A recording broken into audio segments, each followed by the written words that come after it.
स्वागत है मेरे चैनल में जिसका नाम है पहाड़ी खबर। मैं हूं आपके साथ आरती और आज मैं आई हूं प्रेमनगर। प्रेमनगर में मैं किस मुद्दों को लेकर आई हूं वह मैं आपको बता दूं। आज मैं प्रेमनगर पर परिचर्चा का विषय पॉलिटिक्स, जो कि आज सबसे ज़्यादा चल रही है, और विधानसभा चुनाव जो आने वाले हैं उसको लेकर हम बातचीत करने वाले हैं, और इसी के साथ ही साथ जो रिसेंट में मुद्दे चल रहे हैं उसको लेकर भी मैं बात करने वाली हूँ। तो आइए बिना किसी देरी के चलते हैं और लोगों से मिलते हैं और बातचीत करते हैं। शख्स मौजूद है, सबसे पहले इनका नाम जान लेते हैं। आपका नाम? हेलो मैम, मेरा नाम अनमोल है। सर, आप ये बता दीजिए कि इस समय सबसे ज़्यादा बारिश हो रही है हमारे आसपास, सबसे ज़्यादा इस समय मौसम में बारिश हो रही है, तो इसका कारण क्या है? मैम, कारण इसका सबसे पहला तो ग्लोबल वार्मिंग हो सकता है। दूसरा मैम, अगर एक हद तक अगर हम ज़्यादा डीप जाएँ तो पॉल्यूशन भी इसका कारण हो सकता है, क्योंकि मैम पॉल्यूशन बहुत हद तक बढ़ रहा है, ओजोन डिप्लेशन हो रहा है, तो उसकी वजह से थोड़ा आर्टिफिशियल रेनफॉल हो सकता है, तो मे बी इसका रीज़न हो सकता है। सर, आप ये बताएं कि अभी जो है रिसेंट में चार धाम यात्रा पर रोक लगा दी गई है, जिसको लेकर जो सुप्रीम कोर्ट है वो फैसला जारी करने वाली है, तो आपकी क्या मानना है कि जो ये चार धाम यात्रा है ये लागू कर देनी चाहिए या नहीं होनी चाहिए? मैम, लागू कर देनी चाहिए विद प्रिकॉशंस, बिकॉज मैम हर चीज़ इस वक्त ओपन हो चुकी है, स्कूल कॉलेजेस ओपन हो चुके हैं, मार्केट्स ओपन है, सारे सिनेमा हॉल्स तक ओपन हो चुके हैं, तो विद प्रिकॉशंस अब ओपन करना ही चाहिए, और हमें आदत डालनी चाहिए अब ऐसे पेंडेमिक के साथ रहने की, तो मैम शायद हमें ओपन कर देना चाहिए। तो एक लास्ट क्वेश्चन है मेरा इनसे कि आपका पॉलिटिक्स के बारे में क्या विचार है? Ma'am, politics actually I am a student, तो मैम पॉलिटिक्स के मेरे को होनी चाहिए रुचि उसमें, और मैम मेरे को है भी, बट मैम मेरा कुछ ऐसा वैसा नहीं है कि मैं एक अंधा भक्त कहते हैं जिसे पॉलिटिक्स में, ठीक है मैम, वैसा मेरा कुछ नहीं है। पॉलिटिक्स के विचार में मेरा ये है कि हम अब जैसे नए स्टूडेंट हैं, हमारे हाथ में देश है आने वाला, तो बस मैम मैं यही करता हूँ, यही है पॉलिटिक्स से कि हम लोग अगर अच्छे होंगे तो आने वाले हमारे नेता भी अच्छे रहेंगे, हमारी पॉलिटिक्स अच्छी होगी, और आज हम जिस नज़रिए से हम पॉलिटिक्स को देते हैं, हमारे आने वाली पीढ़ी उस तरह पॉलिटिक्स को नहीं देगी। सबसे पहले सर, आपका नाम? विकास जायसवाल। सर, आपको क्या लगता है विधानसभा चुनाव जो आने वाले हैं उसमें किसकी सरकार होगी? बीजेपी, ऑब्वियस सी बात है। क्यों लगता है आपको बीजेपी की सरकार होगी? सर, आप भी देख सकते हो, ये सारे जानते हैं बीजेपी जीतेगी, उनके जो काम है, उनकी जो पार्टी है, उन्होंने जो भी आज तक काम किए वो सारे आप देख सकते हो समाज के हित में है, तो ऑब्वियस सी बात है बीजेपी जीतेगी, और उनके अगेंस्ट कोई पार्टी है भी तो नहीं जो उनके अगेंस्ट खड़ी हो सके, और किसी पे है वो भी और सर, आपका नाम? महेंद्र बिष्ट। अच्छा सर, आपको अभी आप देख रहे होंगे महंगाई सबसे ज्यादा बढ़ चुकी है, पेट्रोल के दाम बढ़ गए, तो ऐसा नहीं हो सकता ना, पेट्रोल तो बढ़ना ही है, महंगाई बढ़नी है, कोई रोक नहीं सकता ना। ऐसा तो नहीं है कि संतुष्ट की बात नहीं है। 10 साल पहले थोड़ा जा सकते हैं हम, 10 साल पहले 50 रुपए लीटर तेल था, आप 10 साल आगे आ चुके हैं, हाँ जी।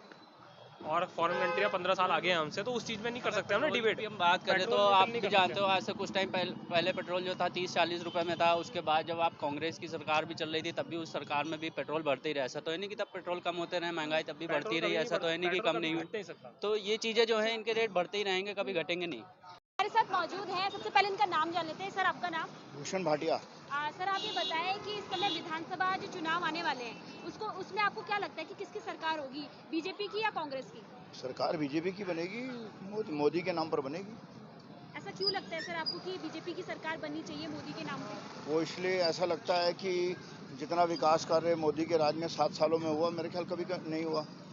दूसरी बात रही मुख्यमंत्री बदलने की, यहाँ की उत्तराखंड की, तो दोनों मुख्यमंत्रियों ने अपनी जगह काम किया होगा, लेकिन पुष्कर सिंह धामी जो हैं वो कुछ अलग तरीके से और अच्छा काम कर रहे हैं। देश में अगर बीजेपी की सरकार आएगी मोदी की वजह से, तो वो भ्रष्टाचार का कम होना भी एक बहुत बड़ी उपलब्धि है, और पूरे देश को जो टीकाकरण करना मुफ्त में, वो भी एक देश की बड़ी उपलब्धि है, और 10 महीने में टीके का बना देना, ये भी एक बहुत बड़ी उपलब्धि है। सर, आपको ऐसा नहीं लगता कि इस समय महंगाई सबसे ज़्यादा बढ़ गई है, और जो रसोई गैस के सिलेंडर के दाम है वो भी कहीं ना कहीं ऊंचाई को छू रहे हैं, तो आपकी क्या मानसिकता है इसको लेके कि आप इतनी बात मतलब एक तरीके से बातचीत कर रहे हैं, तो आपकी इस पर क्या धारणा है कि इतनी महंगाई जो बढ़ चुकी है उस पर क्या बोलेंगे आप?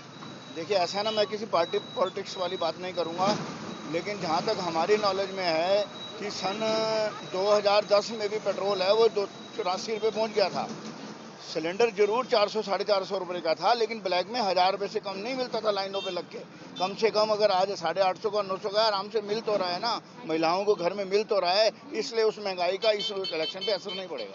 रोजगार पर क्या कहेंगे? रोजगार के साधन भी बंद हो गए? हाँ, रोजगार के ऊपर आपकी बात बिल्कुल, आपने बहुत बढ़िया क्वेश्चन किया है कि रोजगार के मुद्दे पर सरकार को बिल्कुल ध्यान देना चाहिए, चाहे वो नरेंद्र मोदी जी हों, चाहे वो पुष्कर सिंह धामी हों, चाहे कोई भी हो। इस बारे में इस समय बेरोजगार जो है वो बिल्कुल परेशान है, और 200% परेशान। यहाँ पे एक महिला मौजूद है, इनसे हम बातचीत करते हैं। मैम, सबसे पहले आपका नाम? सरिता भारद्वाज। सरिता जी, आपको क्या लगता है कि इस समय जो सरकार है वो किसकी आनी चाहिए, क्योंकि विधानसभा चुनाव आने वाले हैं, तो आपको क्या लगता है कि बीजेपी की सरकार होनी चाहिए या कांग्रेस की? मेरे हिसाब से तो बीजेपी की होनी चाहिए, क्योंकि काम भी अच्छे करते हैं, और मेन है मोदी जी मोदी जी के उससे तो मुझे लगता है कि बीजेपी की सरकार होनी चाहिए। महंगाई और रोजगार को लेकर क्या सोचती हैं आप?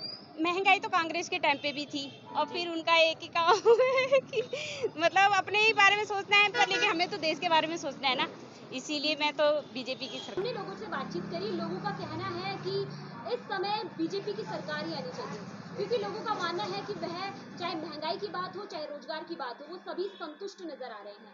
इसी के साथ मेरे चैनल को आप लाइक, शेयर और सब्सक्राइब करना ना भूलें। साथ ही साथ आप यहाँ पर आपको मेरी फेसबुक आईडी और इंस्टाग्राम आईडी दिखाई दे रही होगी, उस पर भी जाके मुझे फॉलो कर लीजिए, लिंक मैं आपको डिस्क्रिप्शन पे दे दूंगी। ऐसे ही मैं वीडियो आपके साथ साझा करती